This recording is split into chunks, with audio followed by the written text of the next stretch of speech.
خداوند یسوع مسیح کے محترم، مقدم، معتبر اور مقدس نام میں آپ سب کی سلامتی ہو۔ میں آج زبور 91 کی آخری 3 آیات کے مطالعے کا منتظر اور مشتاق ہوں۔ پچھلے 3 ہفتوں سے ہم اس زبور کا مطالعہ کر رہے ہیں اور مجھے امید ہے کہ یہ زبور ضرور آپ کی مدد اور حوصلہ افزائی کا سبب بنا ہوگا۔ ہم نے اس زبور کے ذریعے سیکھا ہے کہ خدا مشکل اوقات میں ہمارے خوف کو تسلی میں تبدیل کر سکتا ہے، لیکن میرے خیال میں بہت سے سننے والوں کے نزدیک خدا محض ایک ایسی قوت ہے جو میلوں دور ہے اور جسے جانا نہیں جا سکتا۔ بعض اوقات ہماری ثقافت خدا کی ایسی ہی تصویر پیش کرتی ہوئی دکھائی دیتی ہے۔ ہم خدا کو آسمان پر بیٹھے ہوئے ایک جج کی صورت میں دیکھتے ہیں جس کے پاس ہم کبھی کبھار چلے جاتے ہیں اور ہم مرنے کے بعد اس کے حضور میں جا کر کھڑے ہو جاتے ہیں، مگر زبور 91 خدا کی ایسی تصویر کشی بالکل نہیں کرتا۔ زبور 91 میں زبور نویس ہمیں ہدایت کرتا ہے کہ اب موجودہ وقت میں خدا کے ساتھ سکونت کریں۔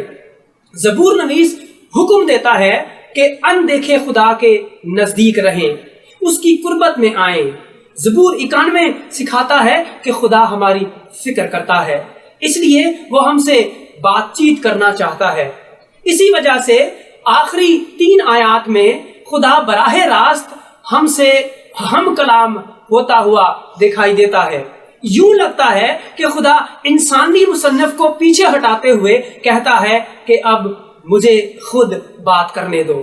آئیے ان آیات پر ایک نظر دوڑاتے ہیں۔ زبور 91 کی آج ہم آیت نمبر 14 سے لے کر 16 کا مطالعہ کریں گے۔ سو کلام خدا میں یوں مرقوم ہے: چونکہ اس نے مجھ سے دل لگایا ہے اس لیے میں اسے چھڑاؤں گا، میں اسے سرفراز کروں گا کیونکہ اس نے میرا نام پہچانا ہے۔ وہ مجھے پکارے گا اور میں اسے جواب دوں گا، میں مصیبت میں اس کے ساتھ رہوں گا، میں اسے چھڑاؤں گا اور عزت بخشوں گا، میں اسے عمر کی درازی سے آسودہ کروں گا اور اپنی نجات اسے دکھاؤں گا۔ پچھلے 3 پیغامات میں ہم نے سیکھا تھا کہ بڑا خدا، ہمارا بڑا خدا جو ہے اس پر ہمارا اعتماد بڑا ہونا چاہیے، یعنی بڑا خدا بڑا اعتماد۔ دوسرا پیغام میں ہم نے سیکھا تھا کہ بڑا خدا ہمارے خوف چھوٹے کر دیتا ہے، سو بڑا خدا چھوٹے خوف۔ تیسرے پیغام میں پچھلی دفعہ ہم نے سیکھا تھا کہ بڑا خدا بڑی محافظت کرتا ہے۔ آج ہم سیکھیں گے کہ بڑا خدا بڑے وعدے کرتا ہے۔ آیت نمبر 15 اور 16 میں خدا کے 6 بڑے وعدوں کا ہمیں ذکر ملتا ہے، لیکن بڑے خدا کے بڑے وعدوں پر بات کرنے سے پہلے میں یہ چاہتا ہوں کہ ہم آیات 1 تا 4 کا جائزہ ایک الگ زاویے سے لیں۔ وہ نیا زاویہ یہ ہے کہ خدا نہ صرف بڑی قدرت ہے بلکہ بڑی شخصیت ہے۔ اس زبور کی پہلی آیت خدا کے پہلی اور دوسری آیت خدا کے 4 ناموں کا ذکر کرتی ہے۔ پہلی آیت میں خدا کے 2 ناموں کا ذکر کیا گیا ہے، حق تعالی اور قادر مطلق۔ اب آیت نمبر 1 جو ہے، حق تعالی اور قادر مطلق، خدا کی بڑی قدرت کا بیان کرنے کے لیے یہ نام اور القاب یوز ہوئے ہیں۔ حق تعالی اور قادر مطلق خدا کی قدرت کو، بڑی قدرت کو ظاہر کرتا ہے۔ حق تعالی ہونا ہمیں یاد دلاتا ہے کہ ہماری دنیا اور ہماری زندگی میں حالات کیسے ہی مشکل اور بے قابو کیوں نہ ہوں، خدا اختیار اعلیٰ اور مقام اعلیٰ ہے۔ خدا کا قادر مطلق ہونا ہمیں یاد دلاتا ہے کہ خدا لامحدود قدرت کا حامل ہے۔ وہ جو کچھ اور جب کبھی کوئی کام کرنا چاہتا ہے وہ کرتا ہے۔ دوسری آیت اس کے برعکس خدا کی بڑی شخصیت پر بات کرتی ہے۔ پہلی آیت خدا کی بڑی قدرت پر بات کرتی ہے اور دوسری آیت خدا کی بڑی شخصیت کے طور پر خدا کو پیش کرتے ہوئے دکھائی دیتی ہے۔ اس دوسری آیت میں خدا کا نام